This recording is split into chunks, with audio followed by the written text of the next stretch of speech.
네, 민주당 혁신위원장으로 영입했던 이내경 씨가 사퇴했지만 파장은 계속되고 있는데요. 민주당 이상민 의원 연결돼 있습니다. 안녕하세요. 네, 안녕하세요. 예, 그 이야기하기 전에 현충일 추념식의 대통령 추념사는 어떻게 들으셨어요? 뭐 순국 선열에 대한 추모와 또 국가적 예우를 잘해야 된다는 거는 뭐 당연한 말씀이고 공감을 것이고. 합니다. 예. 네. 근데 이제 한미 동맹을 핵 기반 동맹으로 동맹이다. 구성하겠다라는 부분은 예. 또 한편 우려스러운 부분도 있습니다. 그 주변 국가인 중국과 러시아의 관계가 더 갈등이 심화되거나 리스크가 더 높아지는 거 아닌가. 또 북한을 또 자극하는 측면이 있지 않나. 뭐 이런 측면도 함께 잘 관리를 해야 우리나라로서는 한반도 전체를 평화롭게 유지할 수 있고 또 번영을 유지할 수 있고 공동 번영을 해나갈 수 있지 않을까 싶습니다. 그 국민의힘은 북한 눈치 보면서 가자 평화를 구걸해서는 안 된다. 문재인 정부에서는 그래 왔다. 뭐 이렇게 지금 말하고 있지 않습니까? 북한 눈치를 누가 보겠습니까?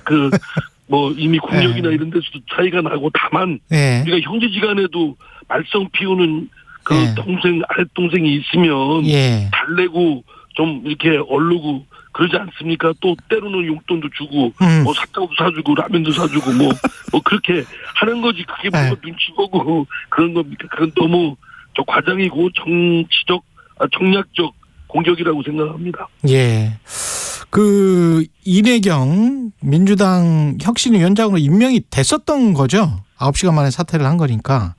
예. 그 전에 그러면 혁신위원장 임명되기 전에 그 이상민 의원님은 뭘 들으셨어요? 관련해서? 전혀 못 들었고요. 그래서 다른 의원들 제가 워낙 뭐 비주류라 논의에서 아예 소외됐나 싶어서 다른 의원들도 여러분 통화를 좀 했더니 전혀 알지도 못했고 이내경이라는 분도 잘 파악도 못하고 있고 더구나 뭐 그 논의 과정은 완전히 깜깜이고요. 또 언론 보도에서도 최고위원들조차 그 발표 전날 저녁 식사 자리에서 이재명 대표한테 전해 들었다는 얘기고 뭐 본인도 그 전날 통보받았다고 하니까 도대체 논의가 뭐 어떻게 이루어졌는지 뭐 저희들은 참 궁금합니다. 그 동아일보 보도에 따르면 뭐 함세웅 신부가 추천을 했다.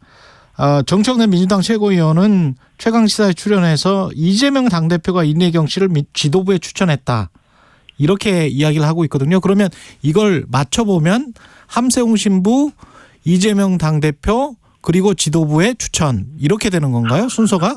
그러니까 만약에 그게 사실이라고 한다면 얼마나 폐쇄적이고 그 아주 몇몇 사람들 중심으로만 당의 그 169석을 가진 그 제1당 공당의 의사결정이 너무 좀 엉망진창이죠. 그렇게 그게 어떻게 민주적이라고 볼 수 있겠습니까? 또 합리적인 의사결정이라고 볼 수 있겠습니까? 그래서 좀 언론에서도 지적하지만 뭐 이번에 혁신위가 민주당의 위기를 극복할 어떤 혁신위를 구성하는데 초장부터 완전히 어긋났다라고 하는데 만약에 이러한 일이 윤석열 정부에서 뭐 국무총리나 장관한테 일어났다고 한다면 우리 당이 어떻게 했습니까? 인사 참사났다 그러고 대통령 책임지라 그러고 뭐 당장 물러나라고 하고 하지 않겠습니까? 뭐 이런 잣대를 우리한테 돌려서 재보면 우리도 정말 너무 좀 그런 일반 민심의 국민의 눈높이에서 한심하다고 평가를 아마 받을 겁니다. 지금 이내경 이사장 후임이라고 해야 될지 모르겠습니다만 새로운 혁신위원장을 영입을 하긴 해야 됩니까? 어떻게 해야 되죠? 글쎄요. 저는 지금 혁신위 자체도 아주 그냥 처음부터 이렇게 돼서 그 권위가 제대로 리더십이 발휘가 될까 서겠느냐고.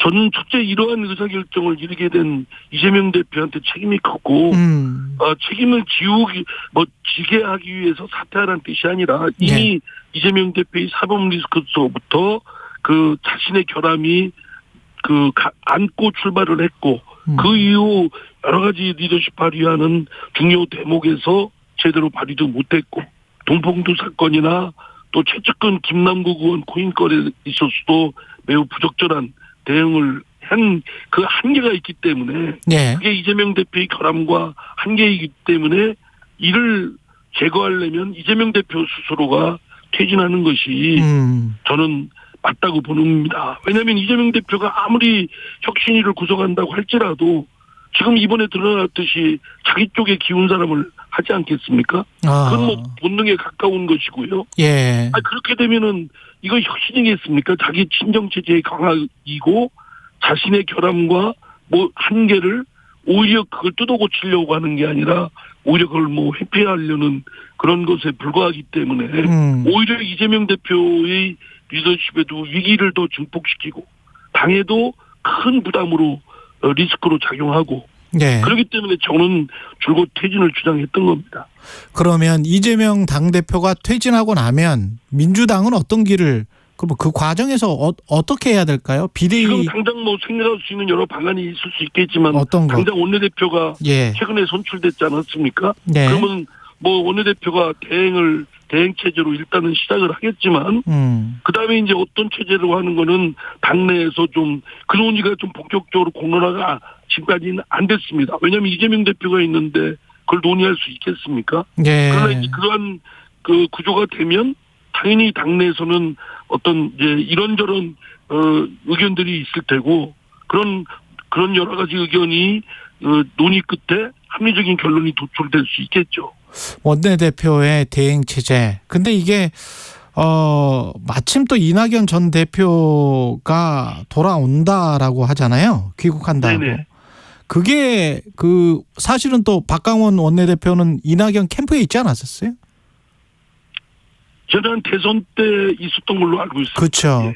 그러면은 이제 그 갈등과 분열 양상이 더 격화되지 않을까요? 만약에 그런 글쎄요. 방식으로 가게 되면?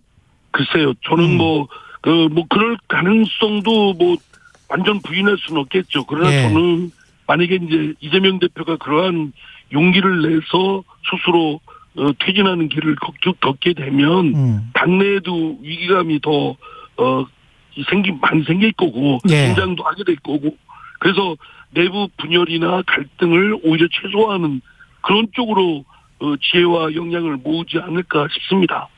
그렇군요. 혁신위원장은 다음 혁신위원장은 필요 없다. 이재명 대표가 아니 저는 예. 혁신위원장이든 뭐 비대위원장이든 이재명 대표가 진정으로 사실 당을 혁신하고 본인이 사심을 버렸다고 한다면 예. 선당우사의 정신이라고 한다면 자신에게도 칼날을 겨눌 수 있는 그런 인물을 사실은 혁신위원장이든 그 비대위원장이든 내세웠어야 된다고 생각합니다. 이번에도 그랬으면 본인이 오히려 결함이나 한계를 넘어설 수 있겠죠. 예. 근데 그런 용기와 배포가 저는 필요하다고 보거든요. 예. 민주당이 그러면 진정으로 혁신하는 모습은 어떻게 되는 거예요? 그 과정과 그 끝은 우선 상식이 복원돼야 됩니다. 국민들께서 지금 저희 더불어민주당이나 국민의힘의 정치권에 요구하시는 것은 상식대로 좀 했으면 좋겠다. 윤석열 대통령도 마찬가지고요. 너무 몰상식하고 반상식에 하는 정치적 행위들이 너무나 많지 않습니까? 이런 거를 더불어민주당이 솔선수범해서 국민적 상식을 복원을 시키고 또 내로남불이 오랫동안 우리 당에 억누르고 있는 둘러싼 속박입니다. 그걸 벗어나려면 상대에 대한 잣대를 우리 스스로에 대한 잣대로 들이밀을 수 있는 용기와 그런 결단력이 좀 필요하다고 봅니다. 그런 문화가 우리 당에 조성이 되면 스스로 자기의 객관화를 통해서 성찰할 수 있게 되고 무엇이 결함이고 무엇이 잘하는 것이고가 분별력이 생긴다고 생각합니다. 그 이내경 이사장 관련해서 천안함 자폭 관련 발언에서 권칠승 수석 대변인이 한 말 있지 않습니까?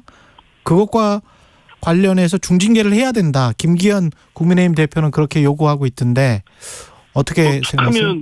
툭하면 정치인의 운동에 대해서 무슨 학생들 하는 것처럼 징계하고 이런 것은 글쎄요. 이게 적절한 건지 모르지만 다만 권 대변인의 그런 발언은 잘못된 건 틀림없죠. 경솔했던 것이고 아마 감정적 그 표현이 그게 표출됐는데 그거는 해서는 안 될 말이라고 생각합니다. 예. 그래서 권 대변인이 사과하고 그 응분의 지도부에서 주의를 주고 이런 정도로 하면 어떨까 싶습니다. 예. 그리고 송영길 전 대표가 오늘 검찰에 자진 출석하는데 이거는 정치적으로 어떤 의미라고 보십니까? 저는 그것도 지난번 자진 출석 건도 그렇고 예. 이번 건도 그렇고 검찰이 수사기관이 주체인데 수사기관이 수사가 안 됐다고 하는데 자꾸 뭐 나를 수사해라, 나를 뭐 구속시켜라라고 하는 건 국민들한테는 상식의 기준에 비춰보면 쇼한다고 생각을 합니다. 물론 송영길 전 대표의 심정은 이해합니다. 아니 지금 뭐 큰일 난 것처럼 온 난리가 났었는데 난 이후에 당장 수사에 들어갈 것처럼 하더니 질질 끌고 있는 형우가 아니겠습니까? 네. 그러한 검찰의 태도도 저는 매우 의심스러운 상황을 만들어내고 있는데 그렇다고 해서 저 송영길 전 대표까지 덩달아서 나를 수사하라고 막 수사기관이 수사할 준비가 안 됐다라고 하는데 그렇게 하는 거는 국민적 상식에나 정서에 비춰보면 쇼로 비친다. 오히려 역작용이 클 거라고 생각됩니다. 그리고 마지막으로 하나만 여쭤볼게요. 정청래 의원 같은 경우에 행안위원장 사수하겠다는 뜻을 강력하게 피력했는데요. 이거는 어떻게 풀어가야 그것도 될까요? 상식대로 예. 그 최고위나 당대표나 원내대표나 이런 직책을 가진 분들은 다른 국회직을 겸임 안 하는 것이 여야 정치권의 오래된 관행입니다.